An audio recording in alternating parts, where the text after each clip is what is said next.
So we're in this wonderful season, this holy season where the veil is thin and we're opening up to this wonderful new life and new possibilities.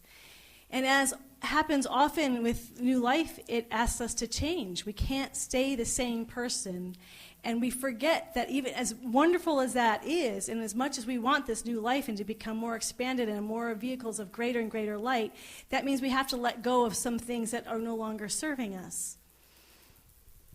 Last Wednesday, I woke up in the morning, and as I woke up, I realized I had been praying in the dream state.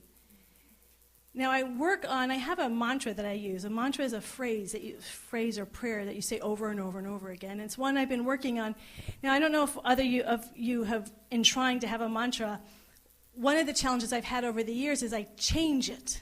My ego is always like tweaking it. Well, it could be this, and oh no, I think, and after I'll do it for a couple of weeks, I'm like, well, no, I like this word better, and I'm always changing it. So finally I made the commitment. This is the prayer that I'm just going to keep saying, and I don't care if I want to change it. I'm not going to change it. I'm going to stay consistent, unless the change comes from Spirit.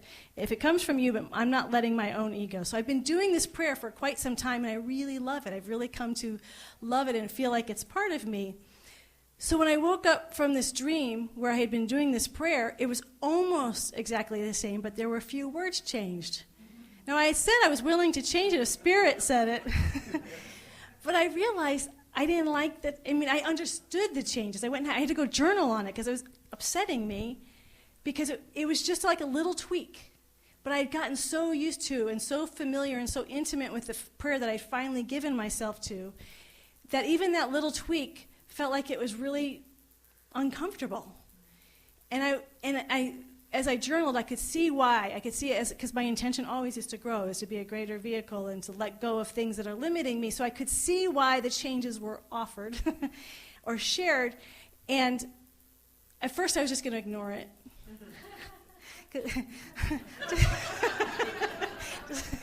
But I'm like, I can't do that. As much as I want to, I just couldn't do it. So I made the changes, and it was hard, and I even noticed I was feeling grief, like I had lost something. And I was thinking about that in terms of when we open up to new life, that there's the assumption that often what we're letting go of, we don't like anymore. When we do the visioning process, for those of you who have never done visioning, it's a sort of a structured listening. So it's asking the divine love intelligence of the universe, what is your vision for my life? And we're just open, you just listen into the stillness. And when we do this process, and every time we do the visioning process, we ask two questions. What is my greatest area of growth? And what do I need to release? And generally, when we ask what needs to be released, we generally get things that we think of as negative, like control. I need to let go of fear. I have to let go of judgment. I have to let go of anxiety. We don't think of good things. And I remember Joel Goldsmith, who's a New Thought teacher, was saying that when he worked with students, the hardest thing for them to grow past were the things that they liked. That we like certain things and we don't want to let those things go, and that can become our biggest block in our growth and our expansion. So here Spirit's giving me a prayer, and I'm saying no. That's my first reaction, because I liked the prayer that I had. It was working for me. It did feel good. And I didn't want to go out of, it wasn't just my comfort zone that was negative, it was a positive comfort zone. So anytime when we're talking about new life, it's not always about changing negative things, because that's a little bit easier. If it's negative, even though it might be uncomfortable, we want to move away from it. But it's even harder when it's positive. And I just thought, even when we have just a baby, we're celebrating Christmas next week. Anyone who has had children, your whole life changes dramatically. I remember when I had Julian, I worked up until the day I had him. So I did a Sunday service, and then I went into labor that night. So I hadn't really made the shift in my mind yet. He was 2 weeks early. And so at least in the world that I was in, there was a lot of conversation and book reading and like, how are you going to give birth? There was so much conversation about doing it in the healthiest way. And in retrospect, I'm thinking that was 12 hours. Then I had a baby for the rest of my life. I wish I had spent a little bit more on the rest of the life part. That 12 hours is important, but what happens the next time? And I remember thinking that just a few days afterwards, why didn't anyone tell me how much this was going to change my life? And I was talking to one woman at church, and I just was telling her how dramatically, this was weeks down the line, my life had changed. And she said, I remember that because I remember asking you, it was my first time being a minister, and she came up to me, she was a grandmother by this point, and she came up to me and asked me how I was going to do ministry and motherhood. I said, it's not going to be any different. I'm just going to continue on. And she goes, I just nodded and let you believe that for a while.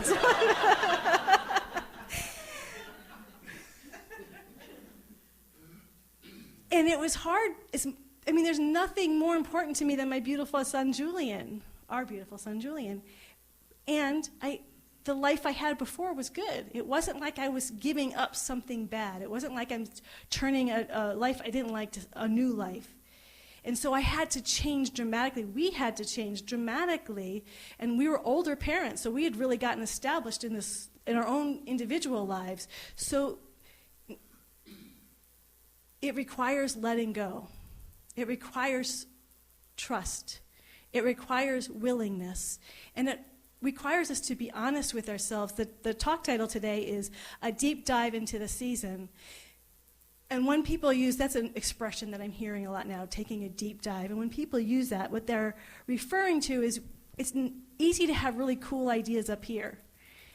But if we're really going to take it in and embody it and become it, it's going to have to go into the earthiness of our life and the embodiment of our life. And that's when things get a little bit messy and a little bit more challenging. It's easy to know things up here. To actually bring it down into the fullness of our body and the fullness of our life requires some realigning that can be very painful.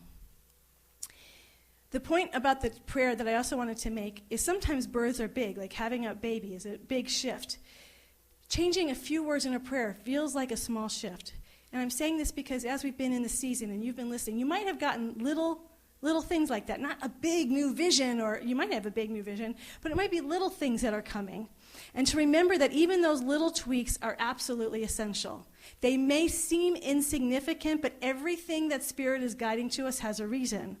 I was thinking about when I stretch before I go on the treadmill, I can put my foot up to a certain level and touch my head to my knee. But then I realized my foot's always leaning in, and then I just noticed that, and I thought, I remember years ago they told you my foot had to be straight. So I started straightening it. Now I can't touch my head to my knee anymore.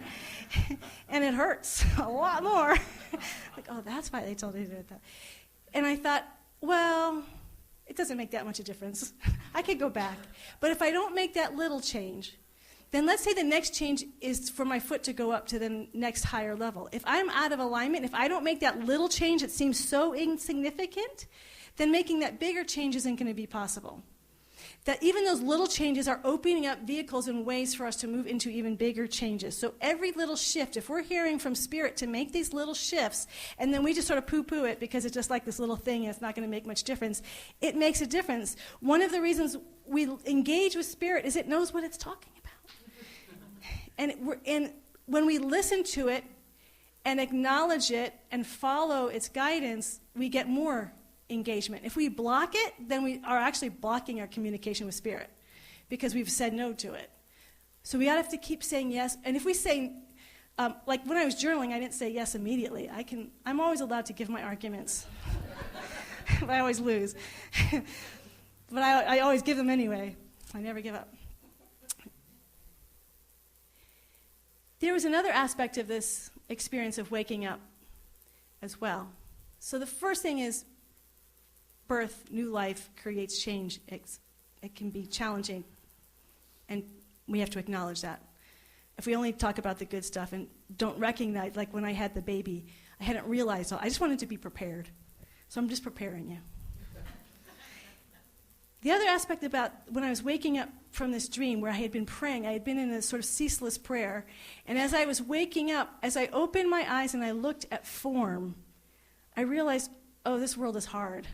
Like, it was much nicer in my prayerful world. And I had that thought, even if it's just dense, living in this world is dense, no matter what my day looks like today. It could be a good day, it could be a bad day, but it's still a day in form, in density. And there was a little bit of a sadness about that. And I thought, oh, that's why we want to wake up.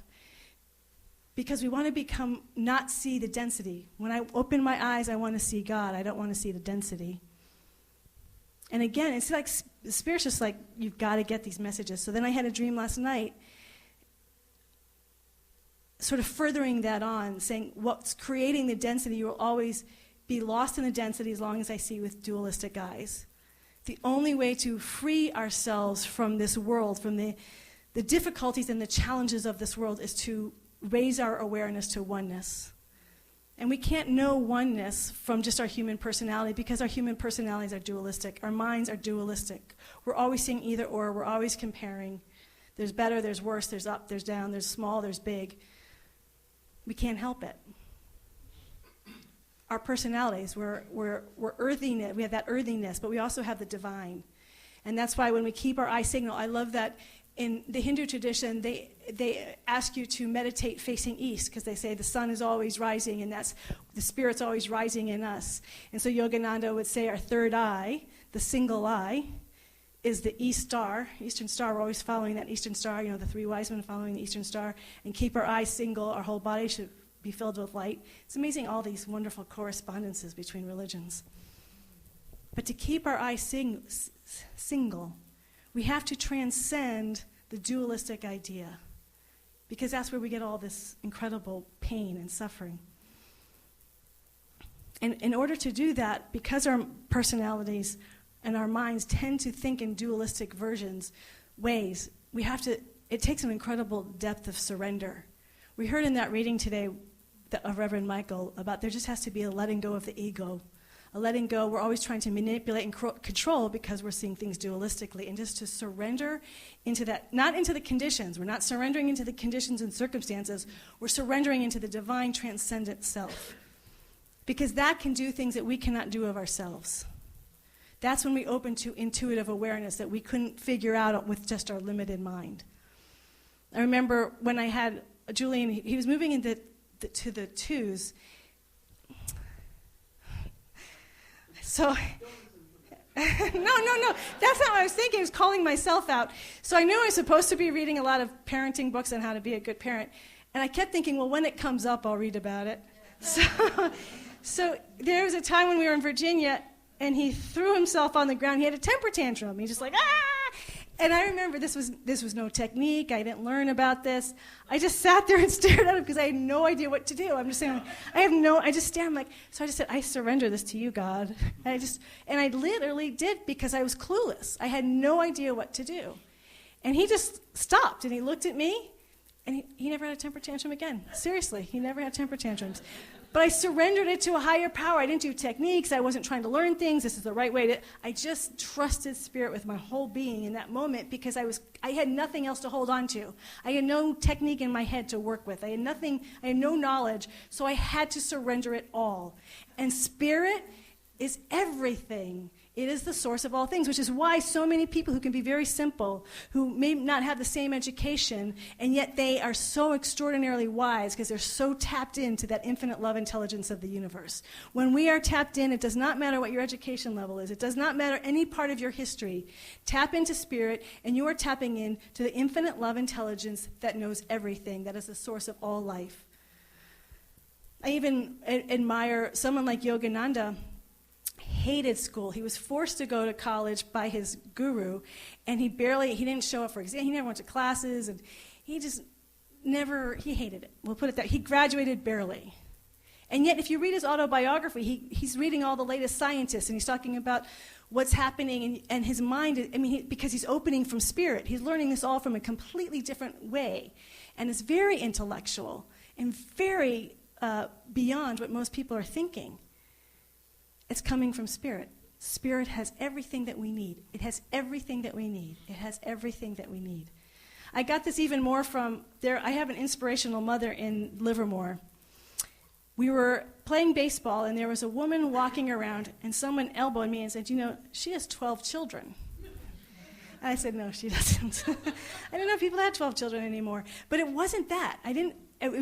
First of all, just 12 children is mind-boggling.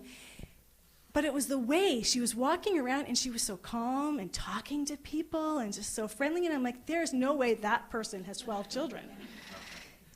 So a couple seasons later, Julian and one of her sons, were playing football. So I had to ask her. I said, okay, I love, first I'm just giving her admiring compliments, and she's just saying thank you. I said, no, I really want to know, like, how do you operate this way? You seem so calm and easygoing. And she goes, well, I'll tell you if you really want to know. I said, yes, I really want to know. I had children, got up to 6 kids. Now, I had 4 kids in my family. Jack had 6. That's a lot of kids. And she's operating on all cylinders. Gets them everywhere they need to go, just going, and things are great. And then she gets pregnant with her 7th child. And she said that's what put her over the edge. She said, I had nothing left. I did not have anything left in my bandwidth for a 7th child. And she went into a depression because she didn't know how she was going to do it. How can I even go to this place? And she said it was from that dark night, from that place of just total, she was already exhausted with the 6. How was she going to do a 7th? And she said, I just totally surrendered it to Spirit. I just realized I cannot be a mother to these kids. Spirit has to be the mother. And I just completely surrendered it. I trusted that God was the source of my family. So she went on to have 12. And she was, I don't know what I'm not saying she doesn't have struggles and challenges. I can just say, week after week, I saw her at practices, I saw her at games, and she's just walking and talking. One time I was talking with her, and I'm worried for her. I'm like, well, she had little ones, big ones, little ones. And I just said, aren't you worried? Because I hadn't seen your little one around for a while. And she worried about it. She goes, oh, yeah, I guess they're not around.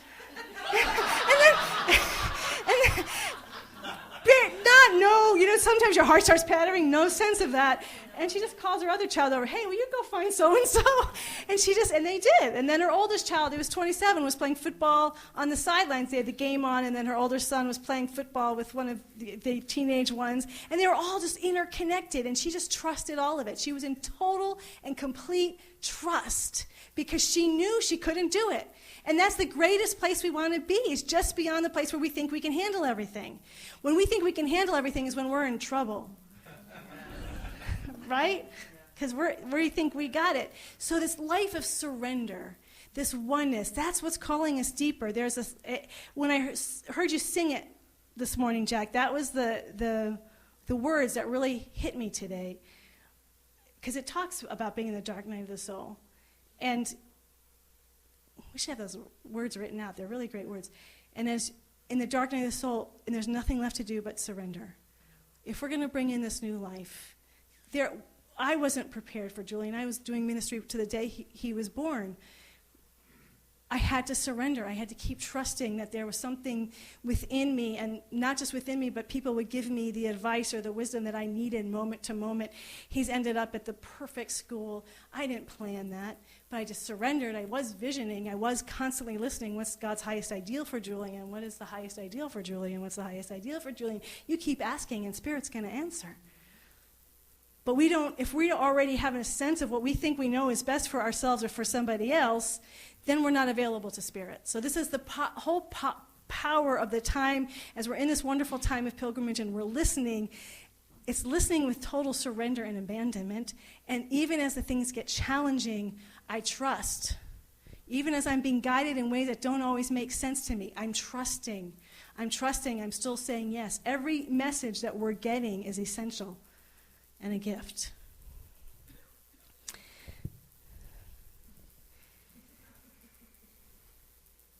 So this brings me to our beautiful Lighthouse community, because we're birthing a beautiful community here. I've spent Friday at Oakland Center for Spiritual Living. We had a meeting there, and then my friend's memorial yesterday, and I used to serve there as an assistant minister. Now, that's a community that started about 75 years ago, and then about 20 years into it, in the early 1960s, they built the building that they're now in. So the Nut Building's been there for about 55 years. So that's a community that's been there a really long time. And then I was thinking of Agape. So that was about 75 years old. Agape's were a center down in LA. They're 30 years old. And it reminds me of how new we still are. We're 4 years old. We're still developing who we want to be.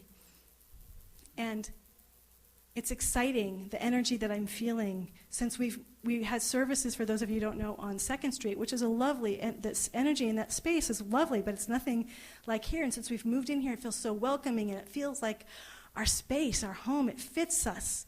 And the connection we have with one another just feels like it's deepening and getting more rich. And who we are becoming is so exciting. We are creating small groups. We've just invested in a small group program. So by May, our values here are to wake up to the truth of who and what we are, the oneness and union, to transcend and surrender to this divine presence, to be a creative and dynamic expression of this oneness in life, and to connect with people. And so we're creating these small groups where all of these values can be nurtured in intimacy and with other human beings, not just on so much is happening online, but to have that wonderful in-person experience. And so we're creating that structure. We're creating a structure that as people come in, and we're calling it the Welcome Home Team. And they're going to be invited and welcomed in for 4 weeks by this Welcome Home Team, and then they're going to move into new members. We don't have a membership program. They're going to move into new members, and then the new members are going to be part of the small groups. So we have all this structure that we've never had that we're beginning to build and invest in, which feels so rich and welcoming and loving and nurturing, exactly who and what we want to be. And with all of this, we get to connect more with the external community and reach out and be these lights, and to say, it's possible to be in a room full of people who are open to all the world's religions, who are open to all races, cultures, sexual orientations, and to love one another profoundly. That's heaven on earth. And we get to be that for this wonderful Tri-Valley area and shine our light out in that world. It feels so, so rich, and it feels this birthing that's happening is so exciting. We have a marketing program also ready to go when we're ready to go with all the structure, getting all these structures in place. So everything feels really great. And this birthing process, this new life, we're right there. But then you have the pangs, the labor pangs. So our labor pangs right now have a lot to do with our physical space. The week before Thanksgiving, we had heard that we have a lease that's up at the end of January, and then we could do a month to month. And they said that they wanted us to be at the end of January because they don't have the resources to take care of the building anymore. I wrote them a long email, brilliant email.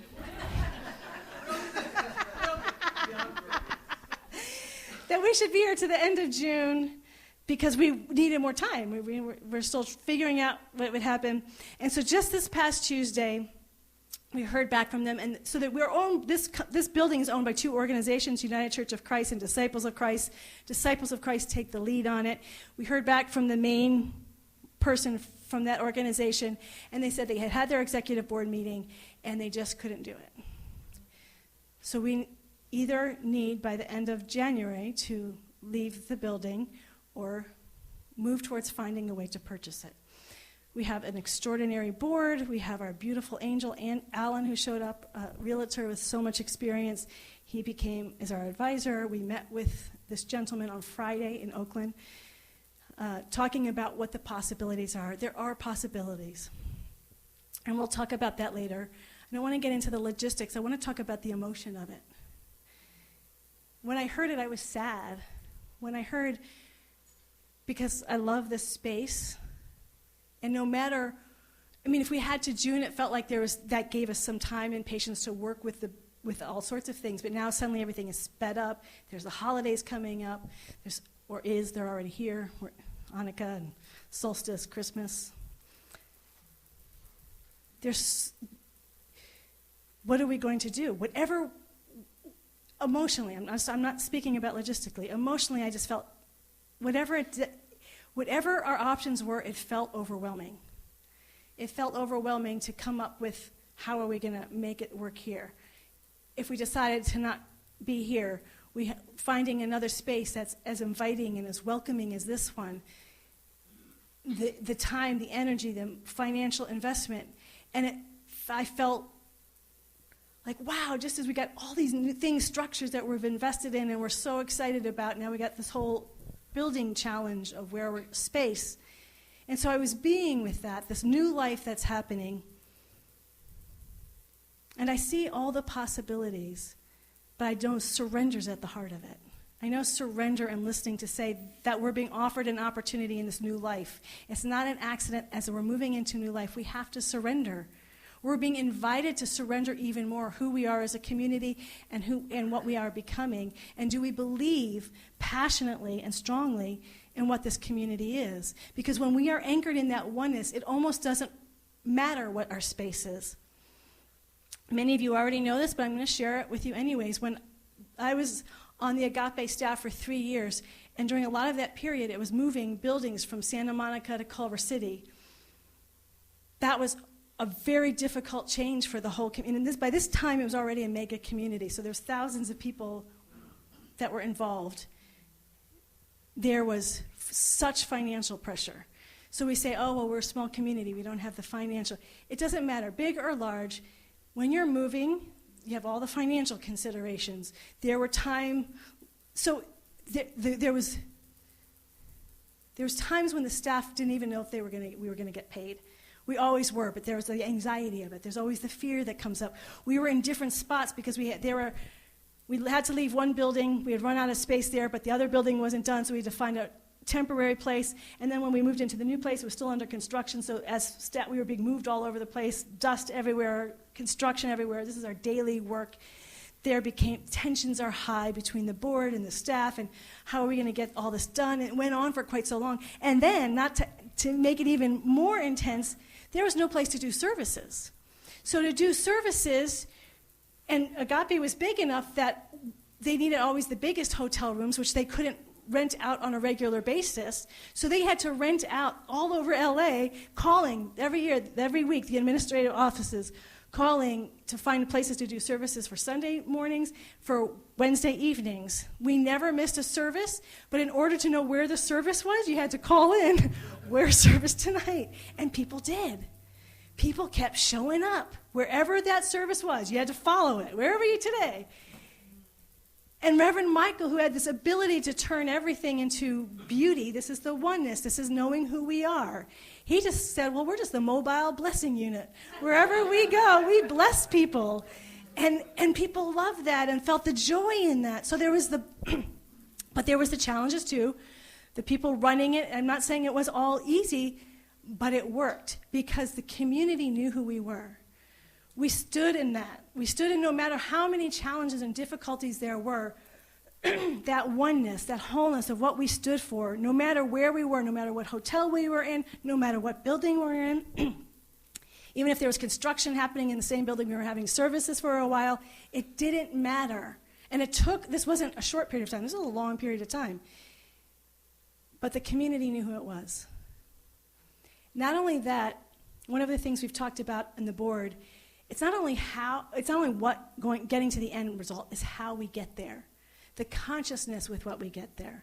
The love that we continue. Because what happened is, as you know, when you go through these challenges with other people, you get deeper and closer and more intimate. You've been through this incredible journey. As long as we keep our hearts open, as long as we keep reminding ourselves, there is an incredible opportunity for intimacy and even more ownership of who we are as a community. So we have this opportunity, that this new life that this community's birthed, we have our plans, the small groups, we've planned it all, but this is unplanned. These are the things that happen that we weren't really expecting to happen in the way that they're happening, but they're happening. But God is on the field. Every little nuance that we hear, every little message that we hear about our community, let's talk about it with somebody, let's explore it. There's infinite possibilities here. But I know that Spirit knows. This is Spirit's community. Spirit put us here for a reason. There is a way before us, and our job is to see it and align with it. And it might take a while for us to see it and align with it, but it's happening. It's happening already through all of us. Because this is new life. This is what new life is all about. And always, so when we were on the other side and we were in the new building, it's almost like that whole time never happened. It was pure joy. And then Agape just flew off to a whole nother level of expansion after that. And when you stay in that, the dust and the grit of the journey dissolves into the nothingness from which it came. And you stand in who you are. And aren't we glad that Agape is still here, that they went through all of that? Because I will tell you, there was times I had a conversation with Reverend Michael during this period, and you could tell he was just exhausted. It was interesting. You can never see it on Sundays or Wednesdays, but in the day-to-day week, he was exhausted. And I remember him saying to me, he's doing a struggle with himself. He said, I'm getting a lot of speaking offers to speak. And he said, I could just go off and be a speaker, and I just wouldn't have to deal with all of this. This is just all a drag, and I could get paid and be my own person. But he was answering a call to a higher than just his own comfort. He was answering a call to be the leader of a community that's making a huge difference on this planet. It was a lot harder. He could have gone the easy route, but he knew what the vision is. When you know the vision for your new life, even when it's uncomfortable, you stay with it because you know on the other side of it, it's extraordinary. It's beautiful. Nothing can limit the beauty and the magnificence of this community ever. No one can limit the beauty and the magnificence of your individual lives as you're saying yes to your own individual visions. There might be times where it's uncomfortable, where you want to say no, but when you continue to say yes, that new life is always, always better. It is always freer, more full of love, more full of joy, more full of freedom, more full of other people connecting. And that's how we get to heaven on earth, is moving through these labor pains.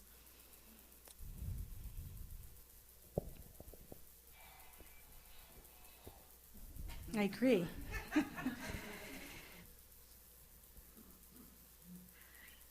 So I just want to be with that individually and collectively, because we all have our individual paths, to listen to Spirit, to allow the awareness that this new life is beautiful and magnificent, and it might offer discomfort. It might offer some places where we don't know what the next step is, and that's the best place for us to be individually and collectively. To say, I don't know, but I know the knower that knows.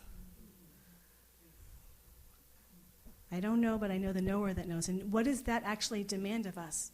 It demands of us to wake up. If we are going to become, if our intention is to become enlightened beings, we have this wonderful opportunity before us to surrender even more into the knower that knows, to become more and more awake in the enlightened self that we always already are, that is already fully enlightened, and we are just aligning ourselves with that which already is, individually and collectively. Everything is a gift when we choose to see it that way. God is moving all these different places, they become the mobile blessing unit. Everything is a gift. Everything is a gift. In your life individually, whatever is happening now as you're birthing your new life individually, it's a gift. Y'all with me? Yes. All right, so let's pray. Let's turn to the knower that knows. So I invite us all to feel the collective and feel your own individual surrender.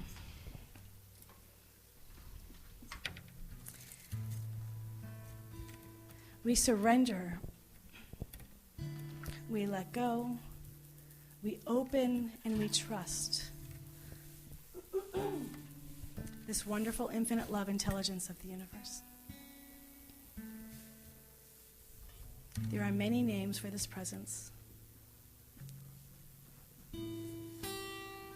And yet it is beyond all names. It is beyond all human concept. We cannot limit ourselves to any concept, and yet we use those concepts as a finger pointing to the moon. And so we recognize that this is only one power, one presence. That it is in, through, and as all creation, and yet never limited by that creation. It is pure, unconditional, unlimited love. It is love that has no beginning and no ending. It is always already. It is eternal, and it is infinite. It is always already, and it is fully alive as each and every one of us in this room. There's no place where this love isn't fully being itself. There's no place where this always already enlightened self isn't already being itself. That Spirit is never confused. Spirit is never in doubt. Spirit is never afraid. It is always being itself in every moment in time and space, and it's to that which we surrender and give our entire whole heart, body, mind, and soul, and love this presence with our whole being. We give ourselves over in total trust and surrender and let it move through us. Let it wash over us and move through us in ways that we've never been before. We allow the newness of Spirit to reveal itself moment by moment, breath by breath, as each and every one of us in this moment. We allow those new ways of seeing, those new ways of perceiving, those new ways of being in the world to unfold and be birthed in through our consciousness of light and of love. We allow ourselves to feel that nurturing, gentle, tender, soft, welcoming consciousness that welcomes in this new life.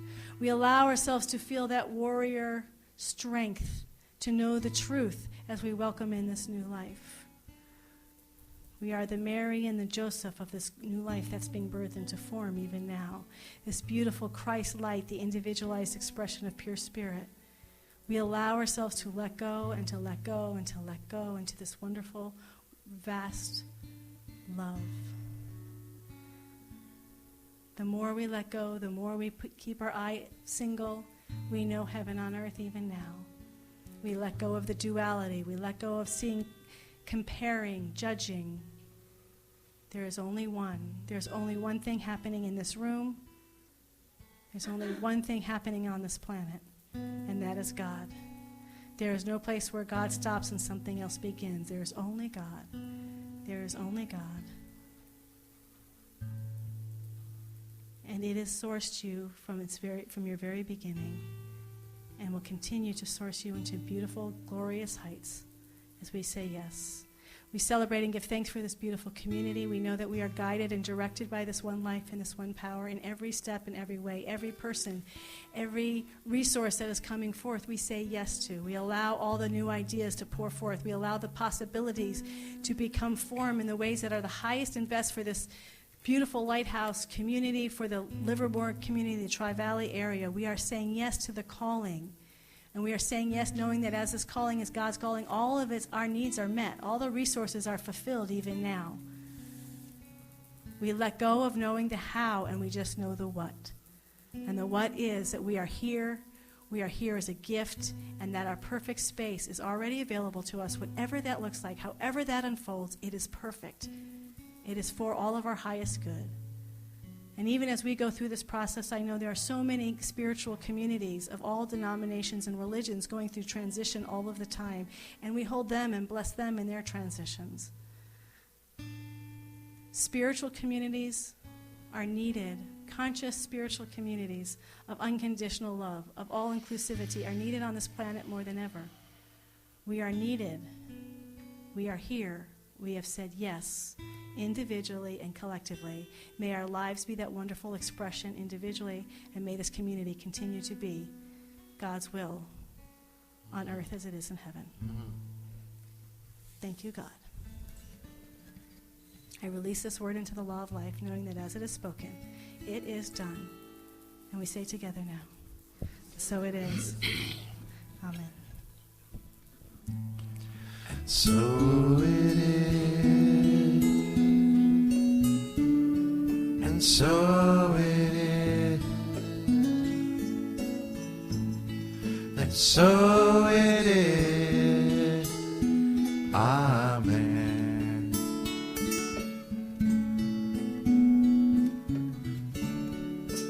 Amen. Amen. And so it is. Amen.